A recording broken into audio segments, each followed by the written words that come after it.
Hello friends, how are you all? I hope you all are doing great. तो last video बीच में रुक गई थी। मतलब मैंने यहाँ तक बता दिया था, पर ये फ़ोन में कोई इशू होने की वजह से वो वीडियो क्या कहते हैं पॉज हो गई थी। ठीक है, ओवर हीट हो गया था फ़ोन। चलो कोई नहीं। अब क्या कहते हैं, मैंने पढ़ा दिया था स्लेट्सकी का। आपका पहला केस मेरे को बता दिया था कि SC 0 होता है और नेगेटिव इनकम इफेक्ट आपका सारा पॉजिटिव इनकम इफेक्ट होता है। ये केस नंबर 1 होता है, जहाँ पे इनइक्वालिटी प्राइस चेंज होने के बाद भी आपकी सेम रहते हैं। ठीक है, फिर उसके बाद मैं बता रहा था कि इसके बहुत सारे केसेस कैसे बन जाते हैं। ठीक है, उसके लिए मैंने पेज पलटा ही था, उसने में फ़ोन ओवर हीट हो गया और आपका स्विच ऑफ हो गया था। पर कोई नहीं। तो ये हो गया डेल्टा P1। ठीक है, चेंज इन P1 का बता दो, ऐसे P2 का बनेगा। आप वो देख लेना, वो आपको खुद बनाने हैं। और ये सारे ना, ये सारे आपको खुद प्रैक्टिस करने हैं। ठीक है, मैं बता तो रहा हूँ, पर ये आपको खुद सारे डायग्राम बनाने हैं। ये आपके टोटल आपके 12 डायग्राम, हाँ 12 डायग्राम। तो चेंज इन P1 होगा तो क्या होगा, या तो P1 घटेगा या बढ़ेगा। ठीक है भाई, यहाँ तक सब कुछ क्लियर है। इसके बाद दो दो केसेस इसमें आ जाएंगे कि इनइक्वालिटी सेम है आफ्टर या चेंज हो गई। तो यहाँ पे इनइक्वालिटी रिमेन्स सेम, एक केस ये हो गया। फिर यहाँ पे आ गया कि इनइक्वालिटी चेंजेस। ठीक है, या तो भाई इनइक्वालिटी सेम रहेगी या चेंज होगी। तो यहाँ पे भी वही लिख दो, इनइक्वालिटी सेम या इनइक्वालिटी चेंजेस। ठीक है, यहाँ तक कोई दिक्कत नहीं है। फिर इन सबके भी क्या कहते हैं, दो सब केस बनेंगे, ग्रेटर देन और लेस देन का। ठीक है, दो दो बांटते रहो। इसमें क्या होगा कि MRS ग्रेटर देन P1/P2 है, और प्राइस चेंज होने के बाद भी जो है आपका MRS है वो ग्रेटर देन P1/P2 रहा है। P1 डैश हो जाएगा ना ये। ठीक है, तो ये हो गया। फिर इसके बाद ये सेम चीज़ आपका लेस देन में आ जाएगी।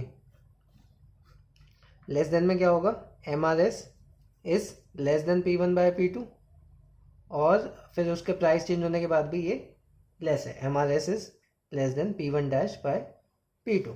अब इसमें दो केस आ जाएंगे। इसमें दो केस क्या आएंगे, इनइक्वालिटी चेंज हो गई तो यहाँ पे चेंज हो जाएगी इनइक्वालिटी। तो स्टार्टिंग में इनिशियली तो MRS जो था वो बड़ा था आपका P1/P2 से, पर फिर क्या हुआ, आपका चेंज हो गई इनइक्वालिटी। प्राइस चेंज होने के बाद P1/P2 हो गया और इनइक्वालिटी आपकी चेंज हो गई। ठीक है, ये केस हो गया। अब इसमें वैलिड कुछ केस ना इनवैलिड भी होंगे, मैं आपको बाद में बताऊंगा, पर अभी सिर्फ यही बना लो। फिर केस आ जाता है कि MRS वही उल्टा हो जाएगा कि लेस देन है आपका P1/P2 से, और फिर उसके बाद ग्रेटर देन हो गया P1/P2। ठीक है, अब यहाँ पे दो केस आ जाएंगे। हाँ, यहाँ पे है भाई P1 बड़ा है और आपका इनइक्वालिटी जो है वो सेम रही है। तो इसमें क्या होगा, सबसे पहले इसमें सबसे पहले यही हो गया कि जो MRS है वो ग्रेटर देन P1/P2 है, और फिर उसके बाद देखोगे तो MRS जो है वो P1/P2 से भी ग्रेटर है। ठीक है, इनइक्वालिटी आपकी सेम रही है।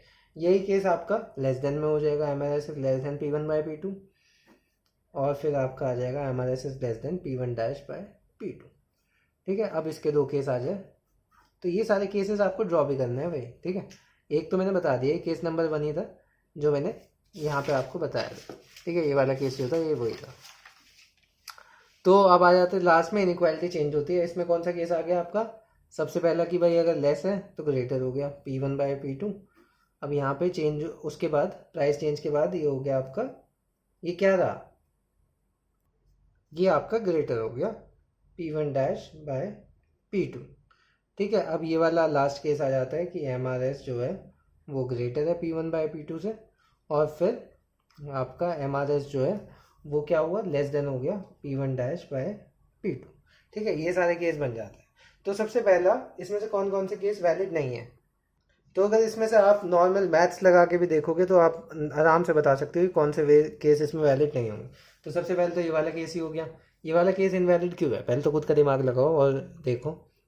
नॉर्मली सोचो इसमें क्या हुआ है, प्राइस ऑफ गुड वन आपका डिक्रीज हुआ है। ठीक है, प्राइस ऑफ गुड वन कहाँ पे है, आपका न्यूमरेटर में। तो पहले क्या था कि MRS बढ़ा था P1/P2 से।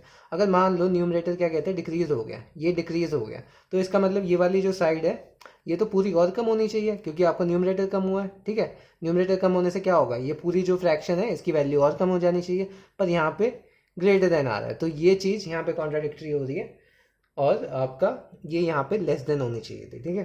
तो ये वाला केस नॉट वैलिड। अब और केस ढूंढो इसमें कौन से वैलिड नहीं होंगे। दूसरा केस, इसमें ये वाला वैलिड नहीं होगा, MRS लेस देन P1/P2 और फिर बाद में जाके ग्रेटर हो गया, क्योंकि यहाँ पे क्या हुआ है, यहाँ पे आपका प्राइस ऑफ गुड वन बढ़ा है। प्राइस ऑफ गुड वन बढ़ने से ये जो फ्रैक्शन है ये पूरी वैल्यू इसकी बढ़नी चाहिए थी, तो ये लेस देन हो ही नहीं सकती क्योंकि MRS तो आपका कांस्टेंट है, तो इसलिए ये वाला केस भी नॉट वैलिड है, ठीक है। तो इस प्रकार से आपके ये जो 6 केसेस बनते हैं टोटल, ठीक है, किसके, चेंज इन P1 के बता रहा हूँ, ये भी 6 केसेस बनते हैं।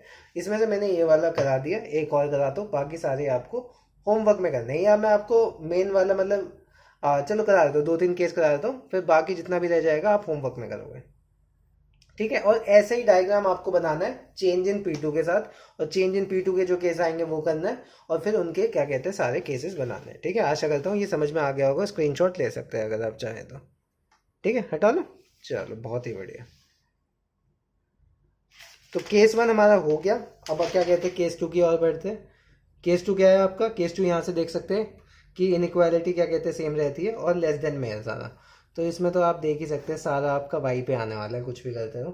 तो यहाँ पे अगर आप देखोगे तो क्या हुआ है, पहले आप कुछ नहीं ए बी बनाओगे, ठीक है, ये हो गई आपकी ए बी। तो केस क्या था कि MRS पहले लेस देन है P1/P2 से, तो अगर ऐसा कुछ है तो वो सारी वाई की कंजम्पशन करेगा, तो IC ये होगा, ठीक है। MRS लेस देन है तो इसका मतलब वो ज़्यादा फ्लैट होगा, तो ये IC1 हो गया, और आपका E1 ये हो गया, वो सिर्फ वाई को कंज्यूम करेगा।